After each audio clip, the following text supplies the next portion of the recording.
Buongiorno, dobro jutro, guten Morgen, buon dì. Certi robi si impara in te vite, ma col tempo. Per esempio, impara a sentire, a visarsi e a interpretare le sensazioni che nos dà il cuore, perché prima che scoppi una malattia, per esempio, ti ha dato dei segnali, dove che noi eravamo attrezzati a di capire, di lei che i segnali.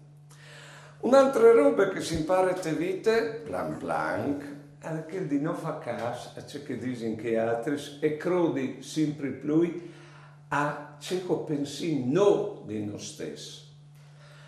Anche mo si impara a te vite che non si arriverà mai a accontentare tutte le persone e magari si può anche consolarsi pensando che neanche che lassù non arriva a accontentare tutti. Sempre vivendo si impara a dare importanza al tempo. Per ordine che il tempo si scurte davanti, almeno acquista un spessore più grosso, perché si visi che il tempo passato non torna più. Un'altra roba che si impara a te vita è che Dio si faccia molto nestri e di una banda è una difficoltà perché chi altri sono differenti di noi non sconfermano in ciò che pensiamo e in ciò che facciamo.